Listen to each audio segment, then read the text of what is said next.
retrabalho também assistencial, né, que é bem complexo isso, né? Isso a gente vê de perto no dia a dia que é bem trabalhoso. Então, por exemplo, um paciente interna para fazer uma colonoscopia, não tem atendimento, não tem acompanhamento daquele jejum, né, daquele preparo maçante que o paciente passa. No dia da colonoscopia não tem preparo, não tem jejum. O paciente perdeu 2 dias de internação, o hospital perdeu 2 dias de internação, ele vai fazer mais um pouco de preparo, enfim, todo esse retrabalho por conta de uma falta de atenção, né, uma falta de acompanhamento daquele paciente. A centralidade no paciente, então, o respeito às necessidades, valores e preferências do paciente. Então, o termo de consentimento, ele foi informado sobre os riscos daquela cirurgia, daquele tratamento, né? É um respeito que se dá àquela pessoa que foi ali, que está frágil e foi buscar o tratamento, foi buscar ali um atendimento. Então, hoje tem essa informação mais próxima do paciente, uma comunicação mais clara, né, a respeito de diagnóstico e tratamento. Então, antes, principalmente na área de oncologia, e hoje também até tem um pouco, mas assim, antes era até mais evidente que as pessoas tinham medo de receber essa notícia, porque ela não é uma notícia agradável, claro. Então, hoje o médico já tem um tato maior para conversar com aquele paciente, se necessário, já tem um acompanhamento do psicólogo na hora de dar a notícia ao paciente. No início do tratamento, tem toda a disponibilização de uma equipe multiprofissional para envolvê-lo naquele tratamento. A família também já é permitida estar ali próximo dos pacientes, durante o tratamento. Enfim, tem todo aquele acolhimento, né? Essa humanização em volta do paciente é um ponto também de destaque em relação à acreditação. A oportunidade, então, atendimento no tempo adequado, por exemplo. Então, tem aqueles NPS, né, que é o tempo lá de redução do tempo de espera em caso de emergência, que são aferidos, né? Isso para acreditação é fundamental, né? Já chega avaliando quanto tempo que o paciente está esperando para ser atendido num pronto atendimento, por exemplo.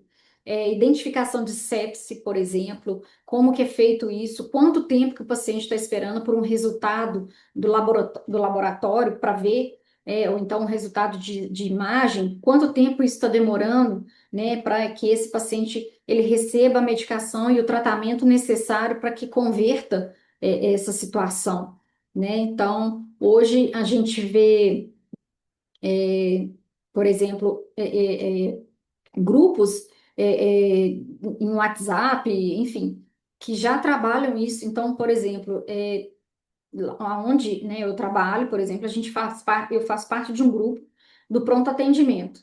Então, hoje isso já é passado em tempo real. Quantos pacientes estão esperando? Se há risco de sepse, tempo de espera, por que que ele está esperando, problema no convênio, problema de autorização, tudo isso é acompanhado para que o paciente tenha X horas de tempo de atendimento e aquele tempo se cumpra. Então, a gente já consegue acompanhar e caso dê algum problema, tem interferência tanto administrativa quanto médico em relação ao atendimento desse paciente. Ou seja, a gente tem meta a ser cumprida. Então, quanto menor o tempo de atendimento, maior a satisfação do paciente e a oportunidade também de atender outras pessoas, não ficar somente presa àquilo.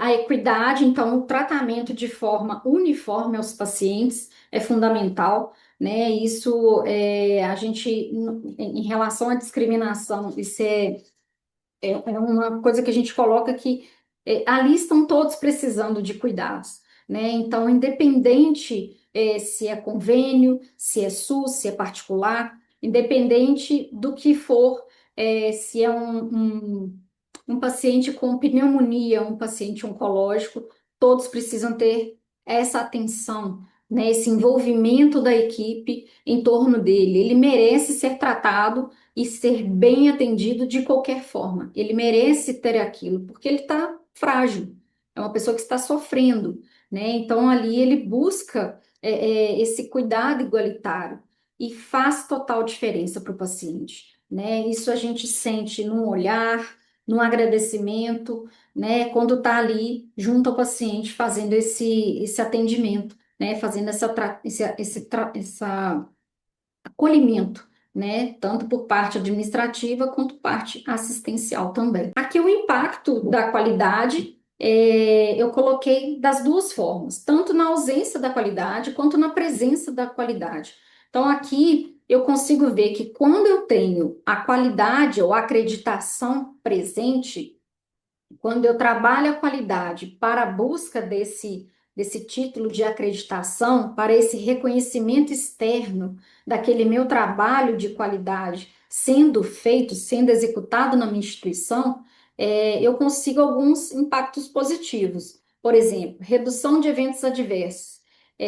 Eu tenho, por exemplo, protocolo muito bem estruturado, eu tenho equipe treinada que, além de treinada, ela entende, né, o porquê daquilo ser notificado, daquilo ser evitado, né? Então, causa um grande impacto assistencial nisso. O paciente, claro, vai sair ganhando muito mais, né? Então, ali, uma queda, enfim, algum problema que vá, atingir aquele paciente sendo reduzido, né? Não tem nem o que comentar. A maior segurança do paciente também, né? Os desfechos clínicos com maior agilidade. Então, se eu já tenho protocolos pré-definidos, protocolo de sepse definido, quando o paciente chegar com aquela suspeição, né, daquele problema, o médico ali já vai ter aquele protocolo onde ele vai seguir exatamente o que vai ser feito.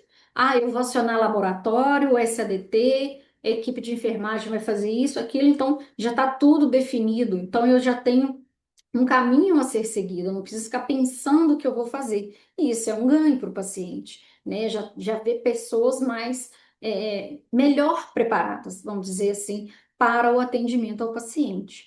Os impactos gerenciais, que são os processos mais organizados, né, mais previsíveis. Então, se eu tenho um problema de autorização em relação àquele paciente, qual que vai ser minha contingência para que ele não deixe de ser atendido, né?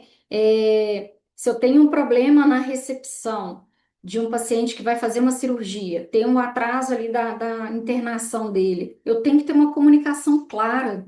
Essa comunicação interna, ela é de extrema valia, né? E isso a gente vê no dia a dia como faz diferença, né? A gente precisa ter isso melhor difundido.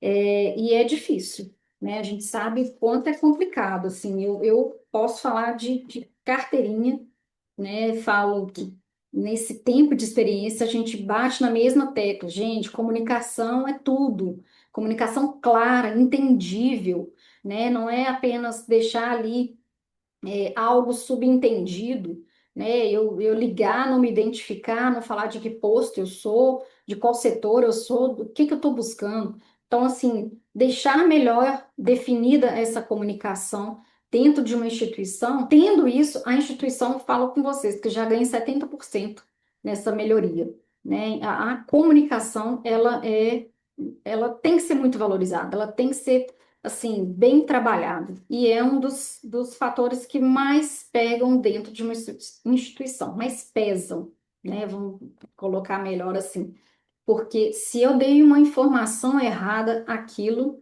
já começa tudo errado, né? Então, só para vocês terem um exemplo do que eu estou falando. Ontem mesmo eu estava na minha sala e chegou um senhor procurando por Débora. E aí um colaborador veio me chamar e falou: Débora, tem um senhor te procurando. E eu perguntei, mas que senhor? Tá? Não, é um paciente. Eu falei: bom, eu não estou esperando ninguém, não sei, vou lá atendê-lo. Cheguei para o paciente, me apresentei e ele falou: Débora, pediram para te procurar. E aí eu falei: mas se trata do quê? E o senhor, se via que é uma pessoa com pouca instrução, me entregou muitos papéis e falou assim: mandaram te entregar esses papéis. Quando eu li o papel, era a Débora enfermeira do segundo andar.